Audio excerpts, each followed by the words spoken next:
नमस्कार दोस्तों, ढे टीवी के इस स्पेशल सेगमेंट यानी डेली प्रिपेयर में आपका स्वागत है, जहां हम लाए हैं यूपीएससी प्रीलिम्स के लिहाज से आज की 3 सबसे जरूरी खबरें। और हाँ, खबर के बाद आएंगे उन खबरों से जुड़े हुए सवाल, ताकि आपकी तैयारी हो सके बिल्कुल बुलेट प्रूफ। तो शुरुआत करते हैं आज की पहली खबर से। दोस्तों, जब हमारे शरीर में कोई बीमारी फैलाने वाला कीटाणु जैसे मलेरिया का परजीवी घुसता है तो हमारी प्रतिरक्षा प्रणाली यानी हमारा इम्यून सिस्टम सक्रिय हो जाता है, और ये सिस्टम हमारे शरीर को बीमारियों से बचाने के लिए बनी एक सुरक्षा सेना की तरह काम करता है। और इस सेना में अलग अलग तरह की कोशिकाएं होती हैं, जिनमें से एक खास प्रकार की होती है जिसे कहते हैं CD4+T कोशिकाएं, जिन्हें हेल्पर टी सेल्स भी कहा जाता है। और ये कोशिकाएं पूरे इम्यून सिस्टम को निर्देश देती है कि कब और कैसे लड़ाई लड़नी है, यानी ये सेना की कप्तान जैसी होती हैं। और इन्हीं CD4+ कोशिकाओं की एक खास टीम होती है TR1 कोशिकाएं, जिनका काम 2 मुख्य चीजें करना है। पहला, बीमारी से लड़ने में मदद करना, और दूसरा, बीमारी को पहचान कर प्रतिरक्षा स्मृति बनाना, ताकि अगली बार जब वही बीमारी आए तो शरीर उसे तुरंत पहचान ले और तेजी से जवाब दे सके। एक्चुअली हाल ही में स्टैनफोर्ड यूनिवर्सिटी के वैज्ञानिकों ने एक बड़ी खोज की है। उन्होंने पाया कि मलेरिया के दोबारा संक्रमण से लड़ने में TR1 कोशिकाएं महत्वपूर्ण भूमिका निभाती हैं। पहले ये समझा जाता था कि दूसरी कोशिकाएं ज्यादा असरदार होती हैं, लेकिन अब TR1 को मेन प्लेयर माना जा रहा है। यह खोज न सिर्फ मलेरिया की वैक्सीन बनाने में मदद कर सकती है, बल्कि अन्य बीमारियों से निपटने के लिए भी रास्ता दिखा सकती है। तो बढ़ते हैं दूसरी खबर की ओर, जो कि जुड़ी हुई है ई-हंसा से। ई-हंसा यानी एक छोटा विमान जो भारत में बनाया गया है, और यह बैटरी से चलता है, यानी इसे चलाने के लिए पेट्रोल या डीजल की जरूरत नहीं होती। यह बिल्कुल आपकी इलेक्ट्रिक स्कूटी की तरह है जो बिजली से चलती है, और इसीलिए इसे इलेक्ट्रिक विमान कहते हैं। और इस विमान में 2 लोग बैठ सकते हैं, एक पायलट और एक को पायलट। इसे खास तौर पर नए पायलटों को उड़ान सिखाने के लिए बनाया गया है। और इसकी सबसे बड़ी खासियत यह है कि ये पर्यावरण को नुकसान नहीं पहुंचाता, क्योंकि इसमें धुआं या प्रदूषण नहीं होता। साथ ही इसकी उड़ान की आवाज भी बहुत कम होती है, और चलाने में खर्च भी पारंपरिक विमानों से बहुत कम आता है। और इसे भारत की राष्ट्रीय एरोस्पेस प्रयोगशाला यानी NAL ने बनाया है, जो भारत सरकार का एक वैज्ञानिक संस्थान है। अब इसे भारत में ही बनाने और बेचने के लिए निजी कंपनियों के साथ भी काम हो रहा है। और ये भारत का पहला स्वदेशी इलेक्ट्रिक ट्रेनर विमान है, और चार्ज करने के बाद यह लगभग 1 घंटे तक उड़ सकता है, और इसकी स्पीड 150 से 160 किलोमीटर प्रति घंटे तक होती है। और इसका उपयोग सिर्फ पायलट ट्रेनिंग के लिए नहीं, बल्कि जमीन की निगरानी, एयरपोर्ट की गश्त और छोटे सर्वेक्षण के लिए भी किया जा सकता है।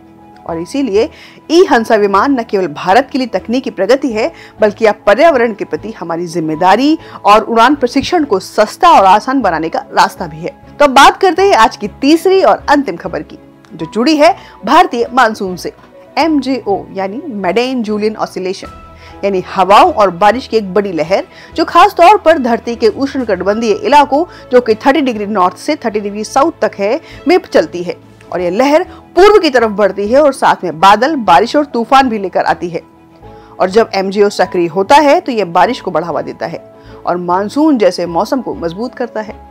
तो इसका मतलब यह है कि जब MJO हिंद महासागर के ऊपर सक्रिय होता है तो मानसून जल्दी और ज्यादा तेजी से आ सकता है, जैसे मई 2024 में भी देखा गया था। और MJO इस समय भारत में मानसून की शुरुआत को प्रभावित कर रहा है।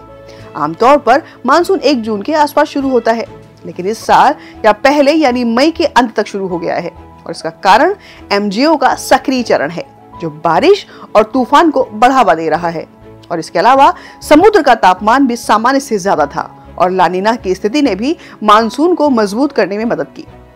तो बता दें कि MJO को समझना और उसकी निगरानी करना मौसम की सही भविष्यवाणी के लिए बहुत जरूरी है, क्योंकि इससे पता चलता है कि बारिश कब और कितनी होगी, जिससे किसान, जल प्रबंधक और सरकार आपदा से बेहतर तरीके से निपट सकते हैं।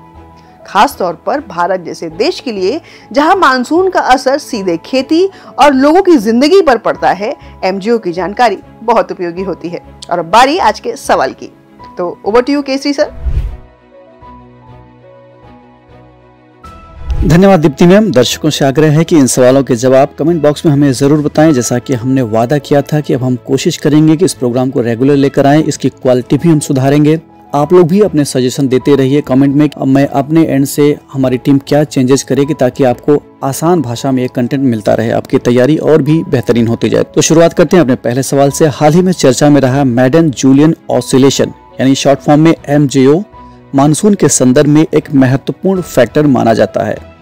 इसके संबंध में निम्नलिखित कथनों पर विचार करना है आपको। पहला स्टेटमेंट है MJO एक पूर्व की ओर बढ़ने वाली हवाओं और बादलों की प्रणाली है। दूसरा स्टेटमेंट है इसका जो एक्टिव फेज है, सक्रिय चरण हिंद महासागर में मानसून को तेज कर सकता है, एक्सेलरेट कर सकता है। तीसरा, इसका असर केवल समुद्रों तक सीमित रहता है, लैंड एरिया पर नहीं पड़ता। इसके आधार पर आपको नीचे दिए गए विकल्पों में से सही विकल्प चुनना है कोड का प्रयोग करके। पहला ऑप्शन है केवल 1 और 2 सही है, बी केवल 2 और 3 सही है, सी केवल 1 और 3 सही है और ऑप्शन डी सभी कथन सही है यानी तीनों।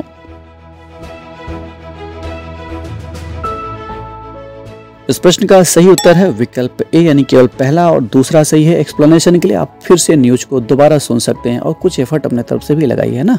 बढ़ते हैं दूसरे क्वेश्चन की ओर। हाल ही में चर्चा में रहा ई-हंसा विमान भारत की हरित विमानन नीति में एक अहम पहल है। इसके संदर्भ में निम्नलिखित स्टेटमेंट पर आपको विचार करना है। पहला स्टेटमेंट है कि भारत का पहला स्वदेशी 2 सीटर इलेक्ट्रिक ट्रेनर विमान है। दूसरा, ये डीजल इंजन से चलता है जिससे कॉस्ट ज्यादा होती है। तीसरा, इसका विकास CSIR NAL ने किया है। और चौथा स्टेटमेंट है ये पायलट ट्रेनिंग के लिए बनाया गया है।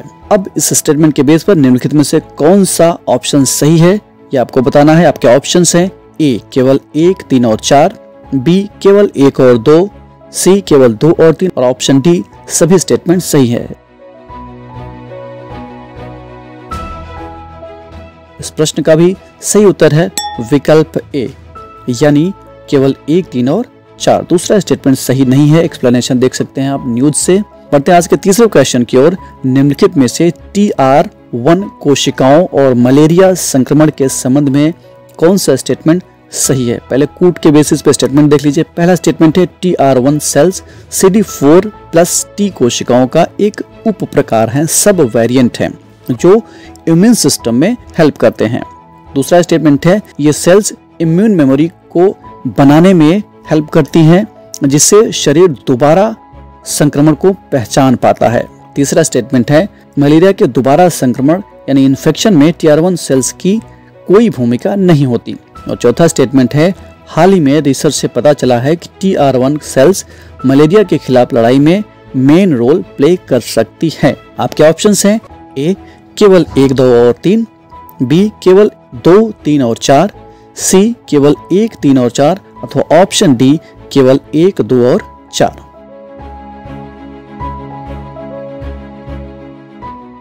इस प्रश्न का सही उत्तर है विकल्प डी यानी केवल 1, 2 और 4।